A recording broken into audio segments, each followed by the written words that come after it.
Hi everyone! Happy Mother's Day! Papakita ko nga pala sa inyo yung kaganapan namin buong maghapon. Mother's Day pero mga anak ang nag-enjoy. Pero syempre yun din yung kasiyahan natin bilang mga magulang. Ang mag-enjoy ang mga anak. Tara! Hinag nga niya dito si mama dahil binigyan siya ng pambili ng kanyang bike. Pati si ading niya, imbis na yung mga mamis ang mag-enjoy, sila yung may mga regalo sa kanilang mga apo. Mga pagmamahal ng isang grandma. Ayan nga, at inabutan nga siya ng pambili din niya ng bike niya. Si Auntie Winnie yung nagbigay ng pambili ng bike niya dyan. Tapos yung bike naman ni Kuya Cliff is si mama yung nagbigay. Kaya happy sila ngayong araw dahil sila ay magkakaroon ng bike today.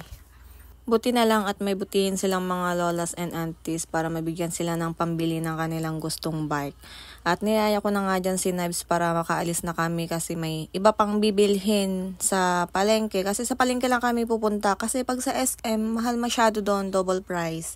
At isa nga sa napagkasunduan bago bumili ng bike is dapat magpagupit si Nibes. Kaya no choice siya kundi magpagupit na dapat hindi siya iiyak. Kailangan talaga may suhol para makapagpagupit ang batang ito. Buti na lang at behave naman siya na ginugupitan, hindi siya makulit. Dapat lang talaga is nasa tabi ko siya para hawakan siya, para hindi siya gumalaw-galaw at para hindi siya magmaktol. Natutuwa nga ako dyan banda kasi nakikita ko na nagbabago yung mukha niya. I mean, nag-transform yung pagiging pogi niya sa poging-pogi. Tuwang-tuwa ako dyan sa mukha niya yan kasi nagme-make face siya. Kaya tiyatawanan ko siya habang siguro makati na yung mga buhok na napupunta sa mukha niya. Kaya pinakuha ko nga ng tissue si Ruben para mapunasan yung mga buhok na meron sa kanyang mukha at sa ilong kasi makati yan mga buhok na nakakapit sa kanyang mukha. Buti na lang at hindi kami natuloy na pumuntang La Union kasi ang plan namin today is magra-rides kami papuntang La Union. Ngayon, yung nagyaya, hindi nagising. Kaya buti na lang at nakapag-banding pa kami ng mga bata. Ayan nga, tuwa na kami dyan kasi nakikita na namin yung malapit nang matapos ang kanyang kapugian. Niloloko-loko nga namin siya dyan ng pogi-pogi na niya. Kaya nagme-make face siya. Loko-loko tong batang to At syempre, taga-punas-punas lang ako habang si Daddy Ruben is nagbi-video-video ng aming kaartihan. Char. After nga nito is pupunta kami sa bike shop na para bumili ng kanilang bike. Dahil yun talaga yung ganap ngayong araw, yung mabilhan sila ng bike nila. After nga sana inito is magpapa-mani-pedi pa ako kaso hindi na kaya ng oras kasi ginahol kami sa paghahanap ng bike ni Kuya Cliff. Nakahanap kami ng bike ni Kuya Nibes dito sa malapit lang sa palengke. Pero yung bike ni Kuya Cliff is walang size yung sa kanya. Kaya pumunta kaming Lupaw para maghanap. Wala pa rin doon. Kaya napunta kami ng Tayog. Doon kami nakahanap ng bike na pang size ni Kuya Cliff.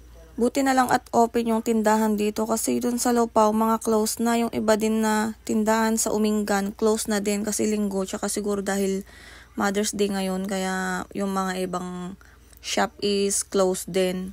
At buti na lang din merong size na pang Kuya Cliff dito.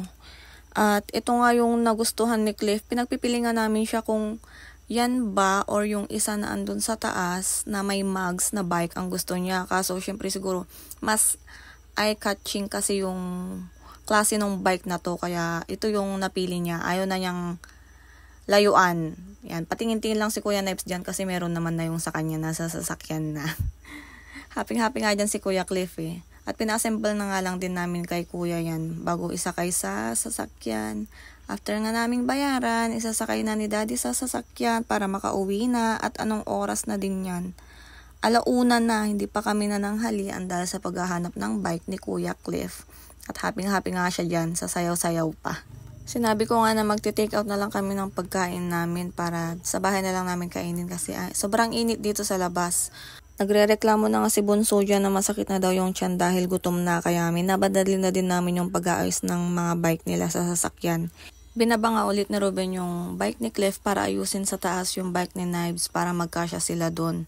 Tinulungan ko na nga siya doon akyat yung bike ni Cliff para mas madali. At pinahawak ko kay Cliff itong cellphone para siya mag-video. Very good, Cliff. At dito na nga. I can't wait to test my new bike.